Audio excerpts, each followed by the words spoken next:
সেদিন আমার night shift ছিল। রাত তখন প্রায় 2:30টা। হাসপাতালে কোনো জরুরি কল ছিল না।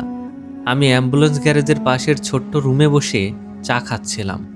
হঠাৎ বাইরে সাইরেন বেজে উঠল। আমি ভাবলাম হয়তো কোনো ড্রাইভার রুগী নিয়ে ফিরছে, কিন্তু বাইরে বের হয়ে দেখি গ্যারেজ থেকে একটা অ্যাম্বুলেন্স ধীরে ধীরে বেরিয়ে যাচ্ছে। সমস্যা হলো, সেদিন ওই গাড়ির চাবিটা আমার পকেটেই ছিল। আমি দৌড়ে গ্যারেজে গেলাম। অন্য সব গাড়ি ঠিক জায়গায় আছে, শুধু ওই গাড়িটা নেই। আমি এতটাই ভয় পেয়ে গিয়েছিলাম যে সিকিউরিটি অফিসারকে ডাকলাম। তিনি সিসিটিভি খুলে দেখলেন, ক্যামেরায় পরিষ্কার দেখা যাচ্ছে গাড়িটা নিজে থেকে স্টার্ট হয়েছে, ধীরে ধীরে গেট পার হয়ে বাইরে চলে গেছে, কিন্তু ড্রাইভারের সিটে কেউ নেই। আমরা ভেবেছিলাম ক্যামেরায় হয়তো কোনো সমস্যা হয়েছে। 5 মিনিট পর থানায় খবর দিলাম। পুলিশে খোঁজ শুরু করলো। প্রায় 40 মিনিট পরে খবর এলো, হাসপাতাল থেকে 3 কিলোমিটার দূরে পুরনো একটা কবরস্থানের সামনে অ্যাম্বুলেন্সটা দাঁড়িয়ে আছে। আমি, পুলিশ আর হাসপাতালের 2জন স্টাফ গেলাম সেখানে। গিয়ে দেখি গাড়ির ইঞ্জিন বন্ধ, দরজা বন্ধ, আর চাবি তখনও আমার পকেটে। দরজা খুলে ভেতরে ঢুকতেই একটা গন্ধ পেলাম। ওষুধের গন্ধ না, মনে হচ্ছিল অনেক পুরনো কোনো হাসপাতালের স্যাঁতসেঁতে গন্ধ। পেছনের স্ট্রেচারের উপর একটা সাদা চাদর পড়ে আছে। আমি নিশ্চিত ছিলাম শিফটের শুরুর আগে গাড়িটা সম্পূর্ণ খালি ছিল। পুলিশের একজন চাদরটা সরাতেই নিচে কিছুই নেই, কিন্তু চাদরটা এমনভাবে বসেছিল যেন কেউ একজন শুয়ে আছে। ঠিক তখনই অ্যাম্বুলেন্সের ভিতরের অক্সিজেন মনিটরটা নিজে থেকেই বিপ বিপ শব্দ শুরু করলো। গাড়িতে কোনো রুগী ছিল না, কোনো অক্সিজেনও চালু ছিল না। পুলিশ দ্রুত সবাইকে বের হতে বলল। পরদিন সকালে হাসপাতালের একজন পুরনো কর্মচারী আমাকে একটা কথা বললেন। প্রায় 10 বছর আগে ঠিক ওই অ্যাম্বুলেন্সটায় একজন গর্ভবতী নারীকে হাসপাতালে নেওয়া হচ্ছিল, কিন্তু মাঝপথে গাড়িটা কবরস্থানের সামনে বিকল হয়ে যায়। হাসপাতালে পৌঁছানোর আগেই মা আর শিশুটি দুজনই মারা যায়। সেদিনের পর থেকে নাকি মাঝে মধ্যে ওই অ্যাম্বুলেন্স রাতের দিকে নিজে থেকেই কবরস্থানের সামনে গিয়ে দাঁড়াতো। অনেকে বিশ্বাস করেনি, আমিও করিনি, কিন্তু সেই রাতের পর আমি আর কখনো নাইট শিফটে অ্যাম্বুলেন্স চালাইনি। আজও যদি গভীর রাতে ওই হাসপাতালের সামনে দাঁড়ান, কেউ কেউ বলে দূর থেকে একটা অ্যাম্বুলেন্সের সাইরেন শোনা যায়, কিন্তু আশেপাশে কোনো অ্যাম্বুলেন্স দেখা যায় না। ঘটনাটি পাঠিয়েছিলেন আমাদের একজন শ্রোতা, যিনি তার নাম প্রকাশ করতে নিষেধ করেছিলেন। ধন্যবাদ তাকে এত সুন্দর একটা ঘটনা পাঠানোর জন্য। আশা করি ঘটনাটা আপনাদেরও ভালো লেগেছে। আর বিশ্বাস করা বা না করা পুরোটাই একান্ত আপনার ব্যক্তিগত, কারণ পৃথিবীতে এমন অহরহ ঘটনা আছে যার কোনো ব্যাখ্যা হয় না। চলে যাচ্ছে আমাদের পরবর্তী ঘটনায়। এই ঘটনাটি পাঠিয়েছেন আমাদের একজন শুভাকাঙ্ক্ষী, রিয়াদ ভাই। এটা তার বন্ধুর সাথে ঘটে যাওয়া একটি ঘটনা। তিনি যেভাবে লিখেছেন আমি ঠিক সেভাবেই পড়ে শোনাচ্ছি। আসসালামু আলাইকুম ভাই, আশা করি আপনি ভালো আছেন। এই ঘটনাটা প্রায় 4 বছর আগে। আমি তখন একটি নির্মাণ প্রতিষ্ঠানে ইলেকট্রিশিয়ানের কাজ করতাম। আমাদের কাজ পড়েছিল বহু বছর ধরে বন্ধ থাকা একটি পুরনো হাসপাতাল ভেঙে নতুন ভবন তৈরির আগে বিদ্যুতের লাইন খুলে ফেলা।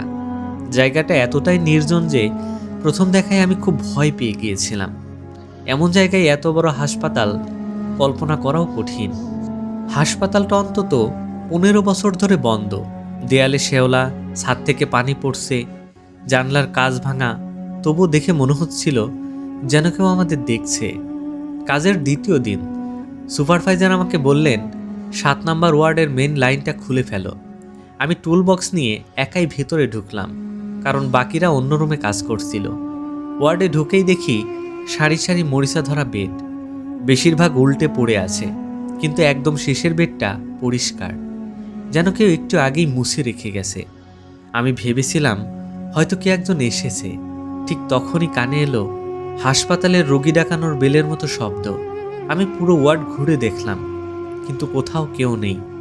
মনে মনে একটু ভয় হচ্ছিল। কাজ শেষ করে বের হয়ে যাব, এমন সময় পেছন থেকে খুব আস্তে একটা কণ্ঠ শোনা গেল, সিস্টার, পানি। আমি ঠিক জমে গেলাম। ঘুরে দেখি পুরো ওয়ার্ড ফাঁকা। আমি দৌড়ে সেখান থেকে বাইরে এলাম, কিন্তু কাউকে কিচ্ছু বললাম না। ভাবলাম হয়তো ক্লান্তির কারণে ভুল শুনেছি। কিন্তু রাতের বেলা সুপারভাইজার আমার কলিগের ফোন দিয়ে আমাকে চাইলেন। একটু অবাক হলাম। তিনি বললেন, তুই কি 7 নম্বর ওয়ার্ডে মোবাইল রেখে এসেছিস? অদ্ভুত ব্যাপার হলো, আমার এত সময় ফোনের কথা মনেই ছিল না। আমি বললাম, ভুল করে হয়তো রেখে এসেছি।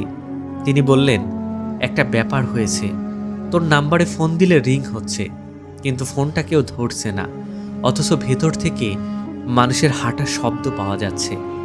এটা শোনার পর সেই রাতে আমরা কেউ আর সেই রুমে যাওয়ার সাহস পাইনি। পরদিন সকালে আমরা 4 জন একসঙ্গে গেলাম। মোবাইলটা ছিল সেই শেষের পরিষ্কার বেডের উপর, কিন্তু আশ্চর্যের বিষয়, ফোনের ভিডিও ক্যামেরা চালু ছিল, কিন্তু আমি তো ক্যামেরা চালু করিনি।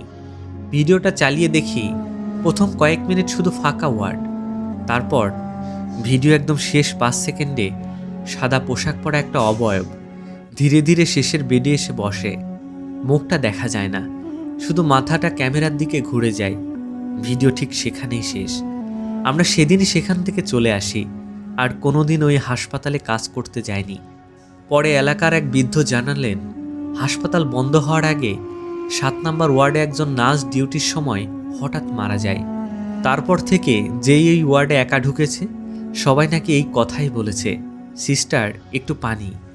আমি ঠিক জানি না সেখানে মূলত কি হয়েছিল। লেখায় ভুল ত্রুটি থাকলে ক্ষমা করবেন। অসংখ্য ধন্যবাদ রিয়াদ।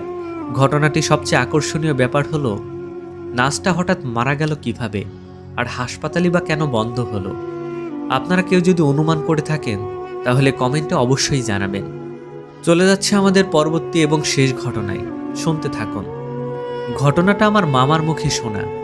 তিনি প্রায় 12 বছর একটি জেনারেল হাসপাতালের নিরাপত্তা কর্মী হিসেবে কাজ করেছেন।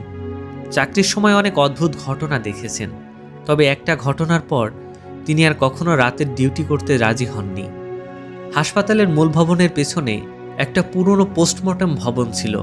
নতুন ভবন হওয়ার পর ওটা পুরোপুরি বন্ধ করে দেওয়া হয়। ভেতরে সব যন্ত্রপাতি সরিয়ে নেওয়া হয়েছিল। দরজাটায় মোটা তালা লাগানোও ছিল। রাতের ডিউটিতে মামার কাজ ছিল প্রতি 2 ঘন্টা পর পর পুরো হাসপাতাল একবার ঘুরে দেখা। প্রথম কয়েক মাস ঠিকই ছিল।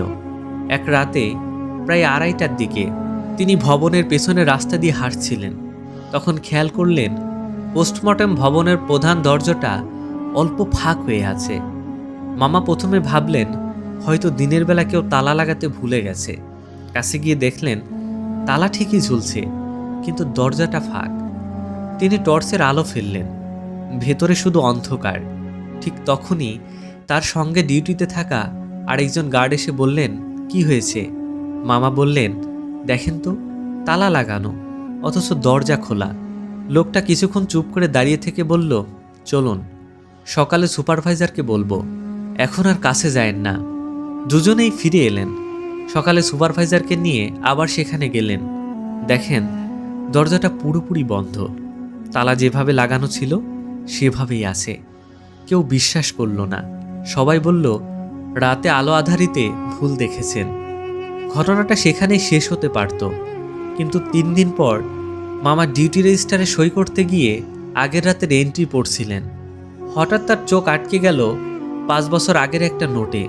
সেখানে লেখা ছিল, রাত 2:35 পোস্টমর্টম ভবনের দরজা খোলা দেখা যায়। সকাল হলে তালা অক্ষত অবস্থায় পাওয়া যায়। নিচে দায়িত্বে থাকা 2 গার্ডের স্বাক্ষর। মামা পরে হিসাব করে দেখেছিলেন তিনি যেদিন ঘটনাটা দেখেছিলেন সময়টা ঠিক রাত 2:35 ছিল। আজও তিনি বলেন, আমি জানি না সেদিন কি দেখেছিলাম, কিন্তু এত বছর আগে অন্য 2 জন মানুষ যদি একই সময়ে একই জিনিস লিখে রেখে যায়, তাহলে হয় আমি একা ভুল দেখিনি, নয়তো ওই ভবনটার সামনে রাত 2:30টার পর সত্যিই কিছু একটা ঘটে। ঘটনাটা পাঠিয়েছিলেন ময়মনসিংহ থেকে অপু সাহারিয়ার। অসংখ্য ধন্যবাদ তাকে। চাইলে আপনারাও পাঠাতে পারেন আপনার সাথে ঘটে যাওয়া ভৌতিক বা অনাকাঙ্ক্ষিত ঘটনা পাঠাতে ইমেল করুন এই ঠিকানায়। আমি RJ দুর্জয় ছিলাম আপনাদের সাথে, আর আপনারা শুনছিলেন ভূত.com। দেখা হবে নতুন ভিডিওতে।